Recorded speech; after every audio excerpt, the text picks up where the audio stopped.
Hey, happy Saturday, ladies. I'm a little bit behind my 10 o'clock Central Standard Time start here. So anyway, we'll just go ahead and dive right in. What I wanted to talk to you about today is how to take your power back wherever you're at in the process of leaving a toxic relationship. And again, toxic relationships can be in a marriage, in a work environment where you have a toxic boss or a toxic coworker, or it can even be a toxic family member that you're working to, figure out how to deal with in your life. And some people, we have the ability and the choice to limit our exposure to. And some people, like in the case of a coworker, we might not have a choice other than maybe radically looking at leaving a job on how to deal with that issue.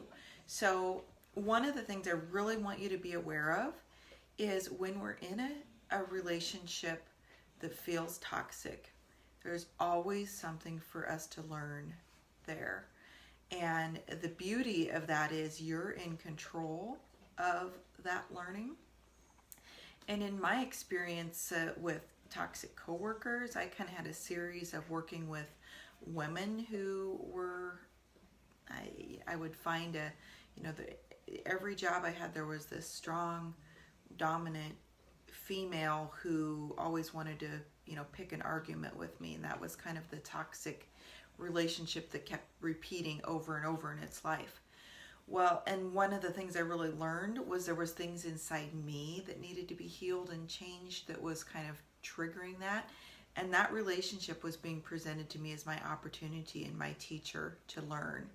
So if you can look at your situation in your life today as your biggest teacher for the future and for a great life for the future, then it helps you to see that there might be some meaning and reasoning behind the situations you experienced. I grew up in a religion where it really was very cult-like. It was a Baptist religion, independent Baptist, but it was controlled every aspect of our lives, from when we went on vacation to, members were not allowed to go to college, and how we dressed also had to be, approved by the group. So, that was an experience for me.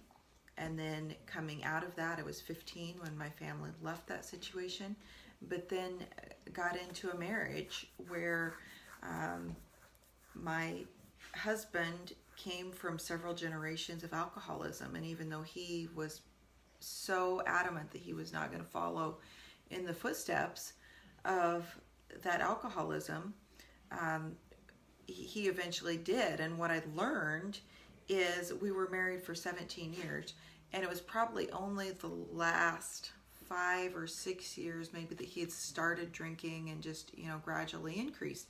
But what I learned is the rest of that time, he was treating me with all the behaviors of an addict, because that's how he had grown up.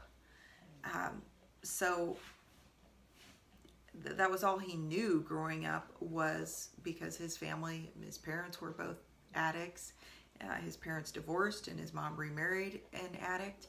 And even though they really had, his stepdad had went and gotten sober and things, but they really hadn't solved the other things that go along with addiction, which is how we treat people, how we treat ourselves, the hurts that happen inside of us, that why we lash out. So I also want to talk to you about how we talk about those other people in our lives, because how we talk about them can either take away our power or give us our power back. So if we label them, and I know there's a lot of groups out here that maybe you are part of on Facebook that encourage the labeling of, say, a narcissist or emotional abuser or whatever.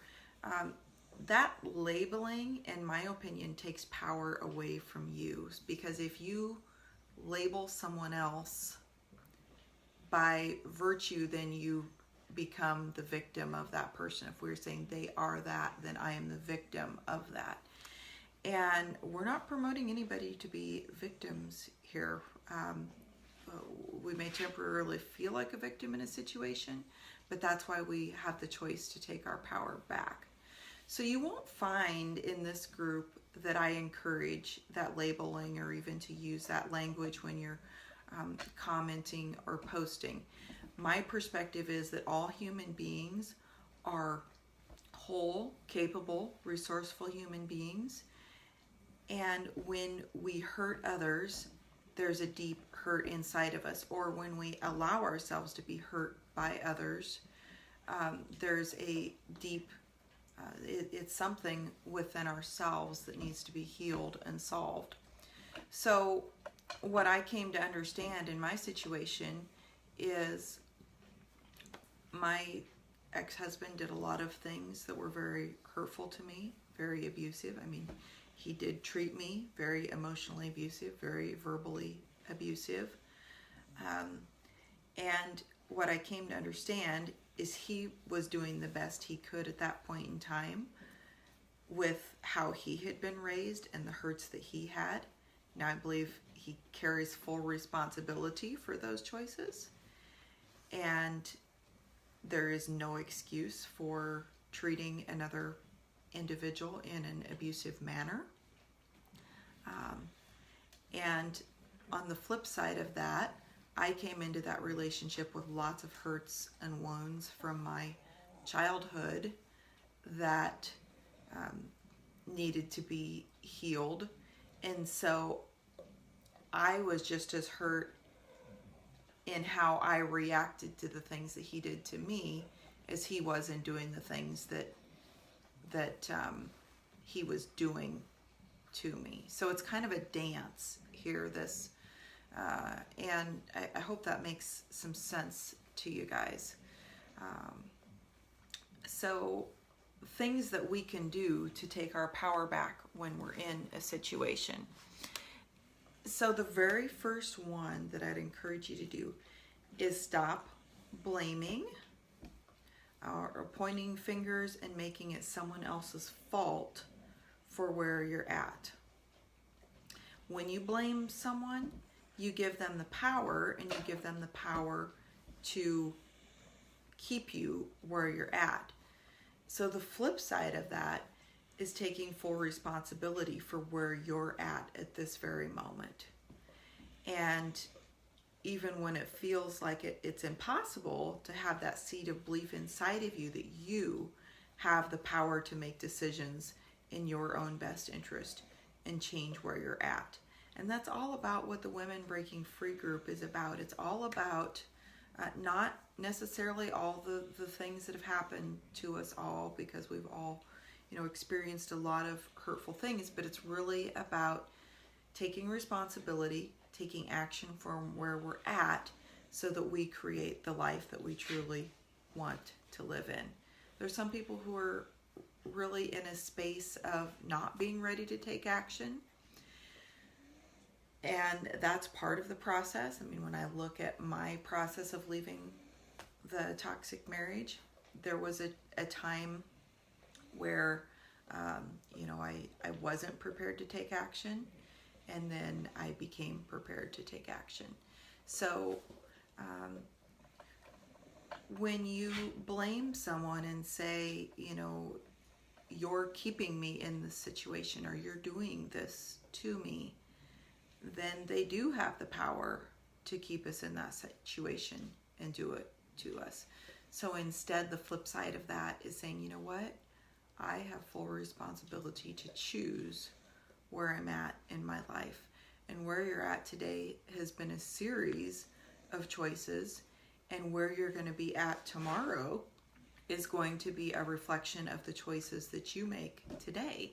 And so that's why we're all here to support each other in making better choices going forward. So along with that, the second thing I'd encourage you that you can do is stop making excuses and procrastinating. So we all have a litany of reasons why we can't do what we really want to do. And I would encourage you to look at those things that you've been telling yourself and say, are they true, or are they just an excuse for me not taking action? So a lot of times I hear women say, I have to stay in this relationship for my children. And I just want to say, really? Really? Because you want to raise your children in an unhealthy environment, showing them that it's okay to be treated this way? Because that just sets them up to continue that cycle of abuse for the next generation. And I've seen some examples of, one of my friends who she didn't leave a toxic marriage until her children were in adulthood. And by the time those kids had to compensate and deal with all of that, they made the wrong choices in their lives. And it's my firm belief, had she left that relationship when those kids were young, she would have had a chance to show them a different way. So excuses, whatever they are in your life. Maybe it's, I'm not in the right financial position. I don't have the right support structure. I don't have any resources. I'm afraid can be an excuse. He might harm me. It can be a very real and valid something that you need to plan for. All of those things we can either use to keep us stuck and be procrastinating and making excuses for staying where we're at, or we can say, okay, I don't have the financial resources I want to have right now to walk away, so I'm going to put a game plan in place to create that safety for me. I know there's a number of women in our group here that are looking for different jobs, or who have found different jobs as part of their path and journey. And kudos to you. That's exactly what I'm talking about. That's taking action so that you can be prepared to take the steps that you need to take. Number 3 is so key, but it's just accepting where you're at. Accepting where you're at today and what's going on in your life. For so long, I fought where I was at in my life. Like, this is not supposed to be happening to me. I was not supposed to live a life like this. He's got to treat me better someday, or the what ifs or the hopes. And so it took me a while to just accept and say, this is where I'm at. I'm in an unhappy marriage. I'm in a marriage where I'm being treated in ways that I don't like. And part of that acceptance for me was realizing that he had no intention of changing his behavior or doing anything about it. And again, that's a choice that he made. And then I had a choice about what to do about it. So accepting, just saying, this is where I'm at. I understand it. Not fighting it anymore. And now what do I do? Because then that puts you in a space of asking the right questions to move forward. So another really key thing is visualizing and dreaming what you want life to be like. And this can be a very new thing for you to do, because when we're in such a stressful situation, sometimes it's really hard for us to imagine how we want it to be any different, or that it can be any different. And so it's really key for you to start allowing yourself to see what it could be like, what you would like to be different. And maybe it's, you make a little dream board of some pictures of you peacefully having coffee on your patio, or whatever are the things that bring you peace and joy that represent what you want in your life, somehow visually bring them into your world. And then take a few moments every day to put yourself in that space. Imagine, what would it be like to be living free of this trauma in your life? What would that feel like? Get your emotions behind it and really grasp that and understand, put yourself in the space. What would you have around you? What would your space be like? What are you going to allow into that new space, and what are you not going to allow into that new space? And really see yourself in control of your environment and your space as you would like it to be. When we have that picture firmly cemented in our mind, then we also tap into our subconscious resources. Because sometimes we really don't know right now how we're going to get there. And when you're visualizing, the how is far less important than you actually seeing yourself there. Because when we see ourselves there, we give our subconscious mind the directive to figure out how to get us there. And then our subconscious goes to work on figuring out, okay, this is where she wants to be, then this is what I have to do to get her there. Our minds are kind of like computers. So what we put into them on a regular basis is what spits out in the future. So all of these things we're talking about on, not blaming other people, not making excuses, procrastinating, taking action on what you are, where you are at, all of those things are changing our inputs so that we'll eventually have changed outputs in our lives. So visualizing, so important in giving your subconscious the power to figure out the how. So, you want to exit a relationship, you want to have a happier life free of the things that happen even when we've made the choice to exit, or we're having already left the relationship. Sometimes there are ties that still take a while to be cut and resolved. The divorce process can be a very stressful process, and it can drag on. And so we can visualize what our life is going to be like when we're totally free of those things. Okay, number 5 is watch your words. Every word that comes out of our mouth is again a directive to our subconscious. So the words that you speak about yourself and others either give you power or they take your power away. So just listen to the words that you find yourself saying. And if you are using words that gives that partner in your life power and control, like he's never going to let me do whatever, shift that language and say instead, I'm in control of my life and I'm choosing what happens to me going forward.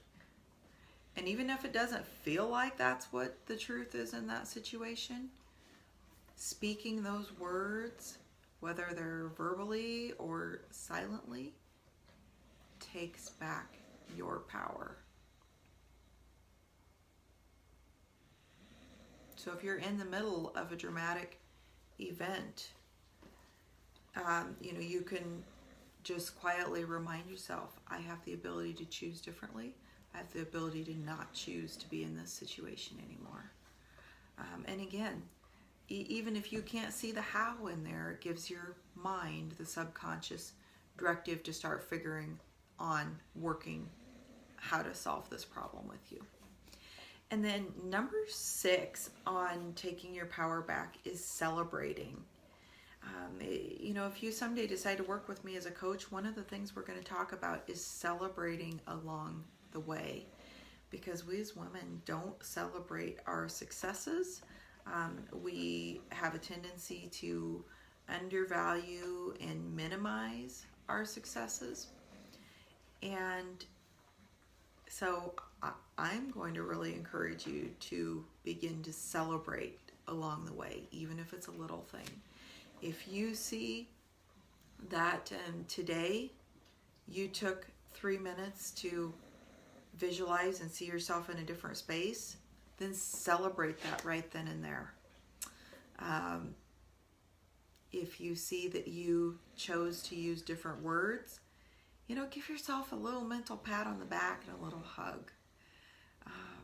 And kind of start to think of what are the things that really make you feel good, that make you happy, that you can incorporate into your life as celebrations. Maybe it is treating yourself to an extra cup of coffee at Starbucks, or it's a walk, a quiet walk out in somewhere that you really like. So start looking for some of those things that you can be doing in your daily life now that make you feel happy. Just a minute or two of celebration, up to, maybe you do something more special for yourself, like a massage, or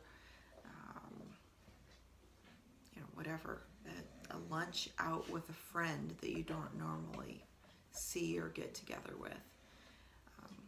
So, and I actually, I'm going to add a number 7 here that I didn't have on my list, but it's so important to stop judging yourself, stop criticizing yourself, and being hard on yourself. All of these things, ladies, are lifelong journeys to learn how to do them at their best, and I say that because judging and being hard on myself is something that I struggle with every day. And I'm much better at it than I used to be, but boy, I have long ways to go to be where I'd like to be with that. But it really is wasted energy. Wherever we're at today is okay for us to be. How we feel today about it is okay. And it's okay to be there and accept it and allow ourselves to be there.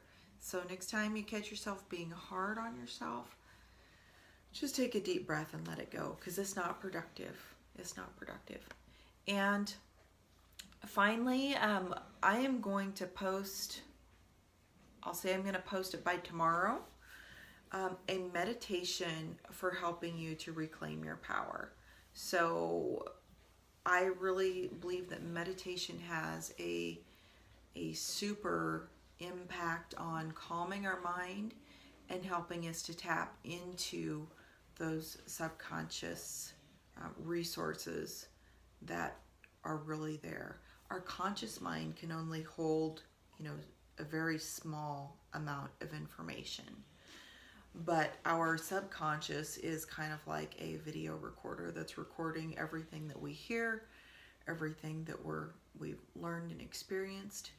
And so it's really just learning then how to tap into the power of the subconscious mind to bring those things back into our awareness and to help us. So I will be posting that meditation a little bit, by tomorrow, so that you can have access to it.